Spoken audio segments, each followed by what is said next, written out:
see what you're doing.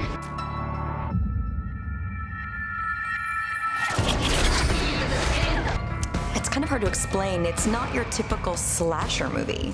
Don't you see it? What the heck did I just watch? What was that film that we just saw? And can I watch it again? In this movie, Jacob comes back for another round of mayhem. Oh my God! Oh my God! That is not the time you want to be in a room with a psychopath like that. People just like to be scared. Be scared. Be scared. Be scared. Be scared. Be scared. I wanted to pay respect to the original while at the same time building upon that and really turning Jacob Goodnight into a horror icon. As a fan of both the WWE and horror, we had to push ourselves to make something fantastic. Good isn't good enough. It has to be great, so we're constantly modifying, constantly pushing things. We're definitely doing things that are completely unique. I mean, every time we've come up with like the new kill on this show, we've really kind of knocked our brains to kind of make sure that it's not something that people have seen before. Any of you jokers down here? We're gonna be killing Holden, played by Michael Eklund. We kill him in 2 parts, and we're bringing back Jacob Goodnight's signature hook and chain weapon. You know, I'm the supervisor of the morgue. I'm kind of the chaperone for everyone, so at that point, I'm just looking for where the party is. And what I run into is Jacob Goodnight. Help! Help! And that's where my party ends. And then he just starts wheeling for his life. Jacob Goodnight hooks the chain into the back of the wheelchair, yanks it back like the force of nature.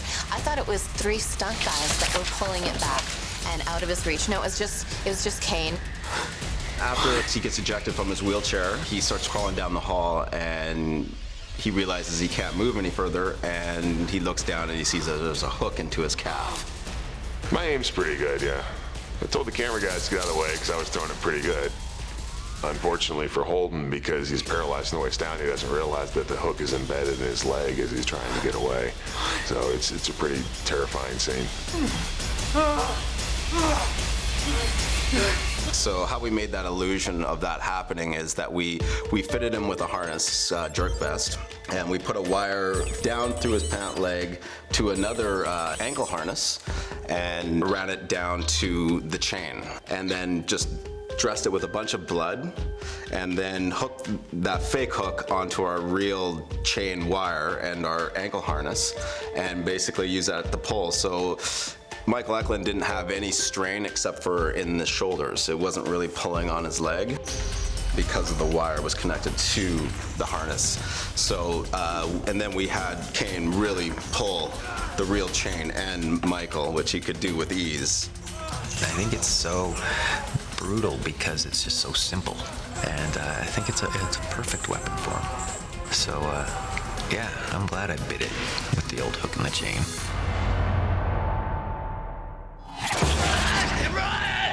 I've seen special effects come a long way. You want to be in the audience and you want to feel the knife going through. I went in for a prosthetic fitting, and it's for my midsection, exact replica of me. And I was like, "What? Why are we doing this?" He's like, "Oh, you don't know? We're putting a reciprosaw through your chest. We're gonna cut right through." And I was like, "Oh, that's freaking awesome." We have Grayson on a slant board rig, so it's kind of his head with an artificial body. It's kind of an old magic trick, and yeah, it should be pretty gruesome. Basically what we're gonna do is take this big bad boy here that has blood tubes rigged up to it, and Chris is gonna be underneath the table with the saw. We fill this with all kinds of goo, put that right up there, and then basically we just pull the trigger, getting a nice nasty bloody mess.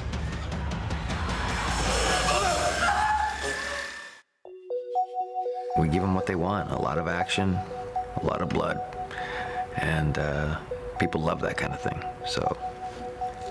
And there's girls in it too. People like girls and blood. It's a horror movie. Oh my God, I see it. Are you bleeding? You're bleeding. I find my friends, I tell them what's happened, they're like, what? And I think I eventually get lost, and I'm hiding, and he finds me, and I get my neck chopped horrifically while my best friend Amy has to watch through a window and her eyes lock, and I just spurt blood and die. the fleshing knife. The fleshing knife was designed medically. It was never actually made because it was so expensive, but we thought, we have to give this guy a real weapon, something really original. It's intimidating. I don't know what it is. I don't know what it's for, but they gave it to me and said, here, swing this. We actually created a completely original weapon called a fleshing knife that's never been made before as a signature weapon. And one of the things about that, it is hooked at the end. So it's like his hook and chain weapon, but it's kind of upgraded. We're actually not killing the actors, we're actually faking it. But we try to fake it really well. So we want to make sure that we really killed Catherine off properly. And she just accidentally runs into the swing of Jacob Goodknife's blade, and it doesn't cut her head off. We thought we'd make it a little different. It actually just kind of wings her a little bit, slices her well enough that her neck opens completely up and sprays all over the place.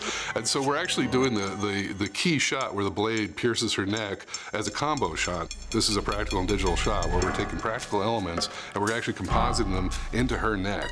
So you'll actually believe that her neck splits open and spews all this blood all in one shot. So it should be pretty cool. First we have an insert neck piece that we've made, and this will be used for compositing elements after. So you can see it's a duplicate of her face minus the cranium, but basically we'll shoot this element, which will be composited later onto our actress. And then all of that's overlaid using computer graphics and using a computer to put the plates together so it all comes out seamlessly.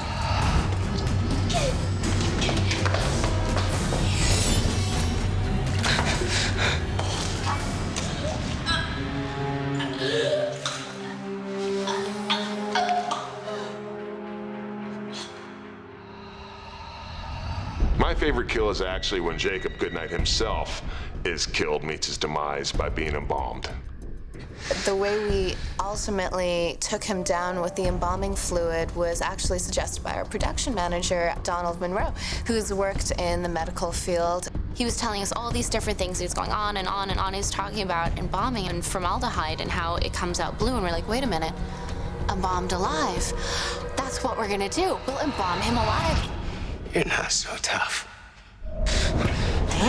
We stab him in the leg with one of those big embalming wands, and we start pumping the fluid in. So he's gonna first bleed red. Like, the idea is that we're pushing blue embalming fluid through his whole body. So he's first gonna bleed blood through all his wounds, and then he's gonna bleed blue embalming fluid. And then we're gonna make his neck bulge and his veins bulge like he's about ready to explode. Should be pretty cool.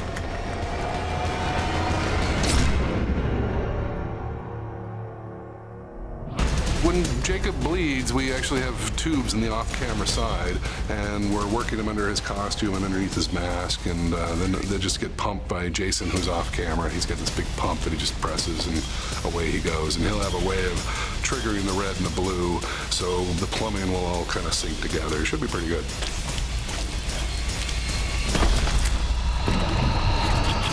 People just like to be scared. Be scared, be scared, be scared.